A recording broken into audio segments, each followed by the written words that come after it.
This kid used ChatGPT to write and sell over $1 million worth of ebooks, and he uses ChatGPT to write an AI newsletter that pulls in $32,000 every single month, and it takes him just about 5 minutes a day to do it. And they're not the only ones using AI to build and scale super profitable businesses fast. Millions of people are using ChatGPT to do things that were impossible for regular people just a few years ago. But you don't know how to use ChatGPT correctly, then you're gonna go nowhere. And that's why you need to stick around to the end of this video, because I'm gonna show you 7 essential techniques that you need to know to take your ChatGPT skills from 0 to pro. If you're unfamiliar with ChatGPT, that is the service given out by OpenAI where you can chat with an AI. And entrepreneurs all around the world are using it to create content of all kinds, from courses to articles to sales pages, lots of different uses in the marketing and sales world, but it can be used throughout an entire business. And so even if you're a complete beginner and you know nothing about ChatGPT, you're going to come out at the end of this video with a rock solid foundation so that you can get the most out of ChatGPT going forward from here. Let's get into it. So our first technique is to be specific. Whenever you're chatting with ChatGPT, it's going to do whatever you tell it to. So that's why when you're talking to ChatGPT and you give it vague prompts, it just doesn't behave. Now, for example, let's take a look at a prompt that you might use. So everything that you type into ChatGPT in this box at the bottom, you see this box down here? When you type instructions or requests or talk to ChatGPT, that's called a prompt. And so an example of a prompt that you might do is, hey, ChatGPT, give me 5 blog titles about online marketing. Let's actually try that. I actually said 6, so we'll go with 6. And we submit that. It's gonna follow our instructions and it's going to give us some blog titles. Now, let's compare this about maybe a better way to do it. You're an expert in writing viral titles for blog posts, period. Think of catchy and attention-grabbing titles that will encourage people to click and read the article. We want to write an article about online marketing, period. The titles should be short, concise, and direct. They should also be creative and clever. Try to come up with titles that are unexpected and surprising. Do not use titles that are too generic or titles that have been used too many times before. If you have questions about the article, ask before you try to generate titles. Now, do you see how much different that prompt is? I'm being incredibly specific. I'm telling it what not to do, what to do, and I'm being very, very explicit with what I want from ChatGPT. Let's check it out and see what it generates. So we're going to submit that. Now look at the difference of these titles. These ones here are going to be way more compelling. Oh, I like that one. The silent strategy behind boosting sales by 300%. That's pretty cool. Why your clicks are lagging, secrets no one tells you. Do you see how much more powerful that these headlines are compared to the generic ones? Makes an enormous difference. Think of ChatGPT like your super genius intern. It's going to do exactly what you tell it to, so you need to be smart about it. And that's a good way in general to think of ChatGPT. It's like a naive, inexperienced new intern who also happens to know everything. In its memory banks, ChatGPT literally knows like almost the whole sum of human knowledge and writing that it's seen that has been fed to it from the internet and other sources. Which brings us to technique number 2, assign ChatGPT a role. So So ChatGPT works better when you actually give it a job. You give it a role of what you expect it to act as before you ask it to give you anything. So you might have noticed I did that in the last prompt, and I'll show you why and how that works in a moment. But when assigning ChatGPT a role, you want to think about the type of person that you wish you had access to help you with the task you're facing. For example, if you're trying to get help writing your resume, you might say, quote, "You are a professional career counselor who helps people land their dream job." You can tell it to be just about anything. You can also ask it to take on role of a specific individual if that person's super famous. As an example, if you're using ChatGPT to write marketing material, you could say, "Hey, assume the persona of Gary Vee." I literally want to die. You can actually tell it to assume their perspective and it will try to write like them. Or if you're using it for investment help, you can ask it, "Hey, be like Warren Buffett." Or if you want help building and scaling a business online, you can ask it to be like yours truly, Bill McIntosh. We can look at my last prompt and you'll notice it in there. You're an expert at writing viral titles for blog posts. That's how I led and started that off. So you can tell it what point of view do you want ChatGPT to assume. And you do that before you tell it the rest of your prompt. Moving on to technique number 3, have ChatGPT do one thing at a time.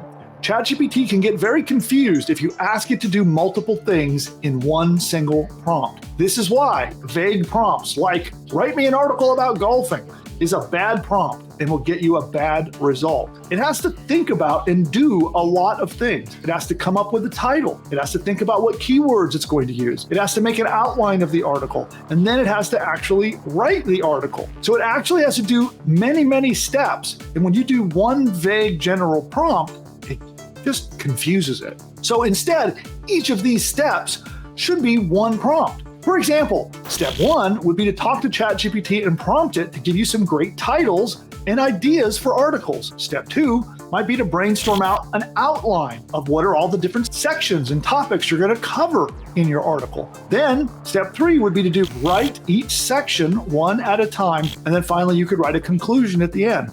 So you see where most people will go to ChatGPT and just simply type in one prompt and ask it for an article, they're going to get kind of generic, kind of bland, and not very good content. But if you do it where you do it step by step, broken up into pieces, you're going to get way better results. Technique number 4, and that is to chain your prompts. What I mean by this is that if you chain your prompts, I mean to break down your problem into multiple smaller problems or smaller steps that are each solved one at a time, one prompt at a time. But you do this in the same chat window. You figure out what you want from ChatGPT and you break that down into multiple tasks, one problem or one prompt at a time. And then you ask it in a series in the same chat window to do all of those steps. And so if your task, for example, could be broken down into 7 subtasks, then you would do a whole conversation in one ChatGPT window with 7 separate prompts, one for each of the subtasks that it might be doing. So remember, ChatGPT, what does it start with? Well, chat. So it's expecting you to have a conversation, and it will remember the context in a single conversation. And so ChatGPT produces the best results when you go back and forth with it and you actually do chat with it, and it will not work as much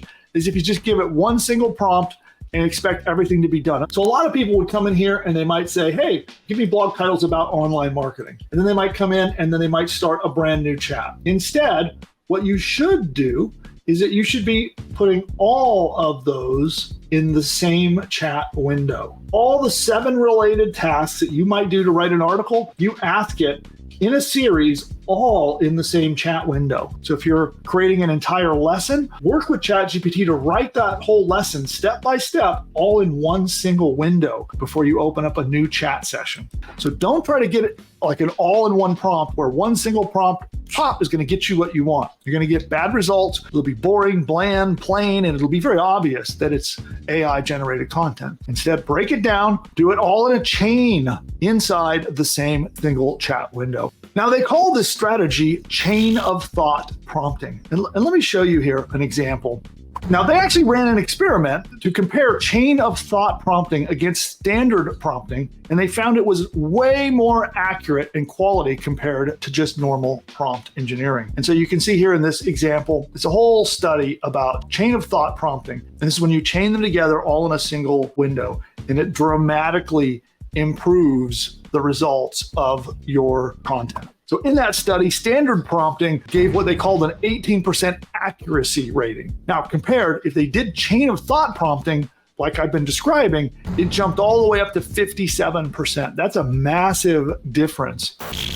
Which leads us to technique number 5, and that is give ChatGPT examples. And this technique works especially well when you want ChatGPT to write something for you. Feed it examples of what you're looking for. If you wanted to write a great YouTube video script, then download the transcript of a popular video in your niche. You can feed that to ChatGPT and ask it to use that script as inspiration to create an entirely new script. Now, you might have noticed there's a upload link in your chat window, and you can actually upload transcripts, spreadsheets, all kinds of documents right within ChatGPT. Let's take a look at that. So see the little paperclip right there? So you can click and upload files. And again, those could be whether they're video transcripts or transcripts from a meeting or an example of an article or a sales presentation, whatever it might be. And then you could give it to ChatGPT and ask ChatGPT to use that as inspiration.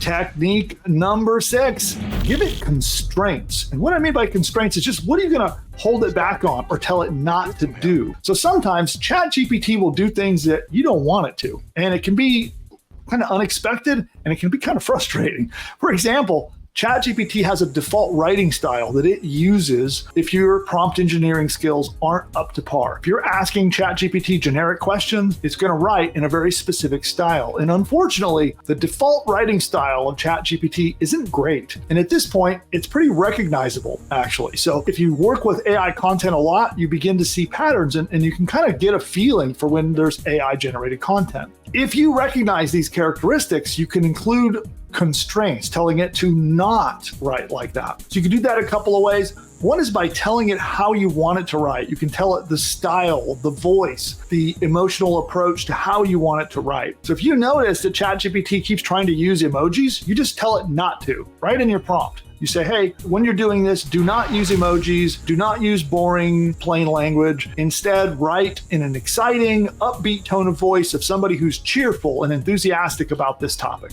There's an example of how you might prompt and guide that.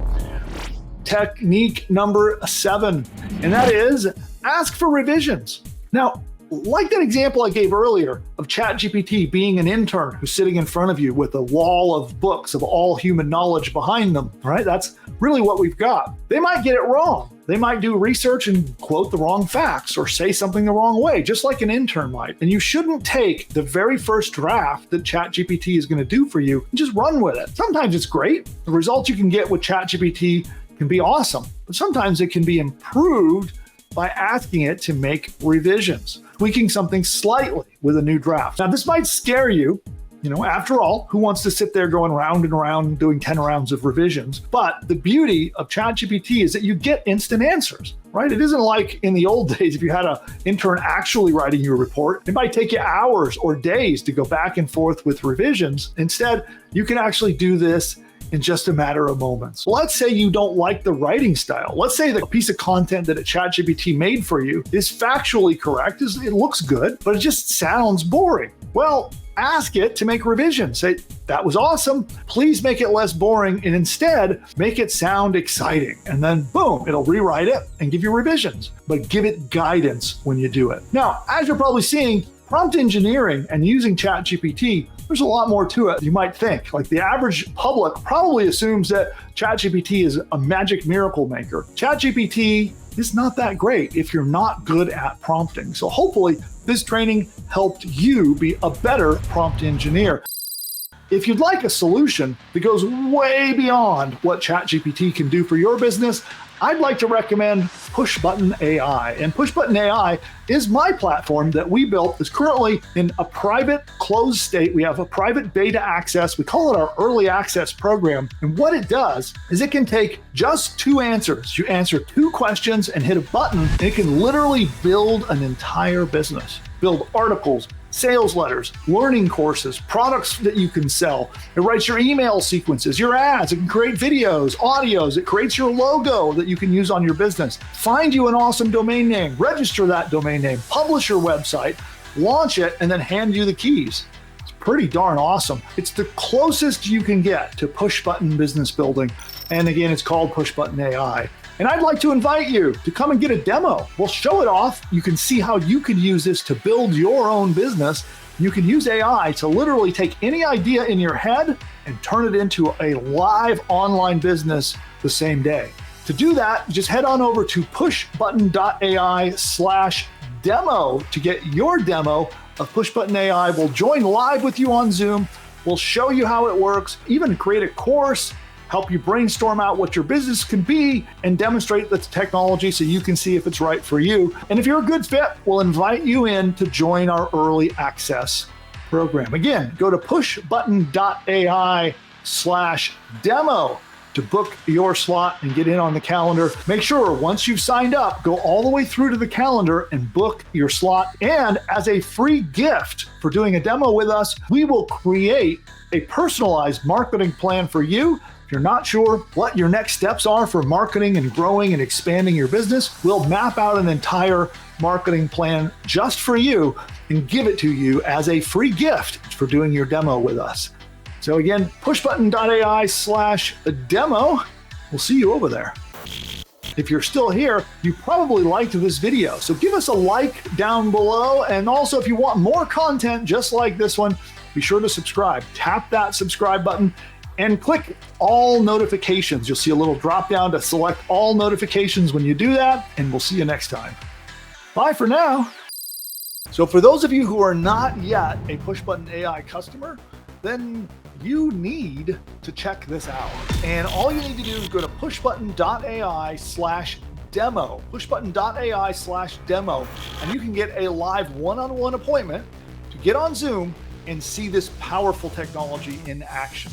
And with PushButton AI, it will build an entire business from bottom to top. Everything you need, from your domain name to your logo to videos to audio lessons, an entire course that you can sell as your own, a 30-day email sequence that it writes. You can send a daily email for 30 days, all written by AI, and a whole lot more. It writes your sales page. If you're not sure how to write an expert sales page to convince people to buy stuff, it writes it for you. It writes a free report that you can give away to get subscribers to your list. It even creates and writes the opt-in subscription page to get people to subscribe to get the free report.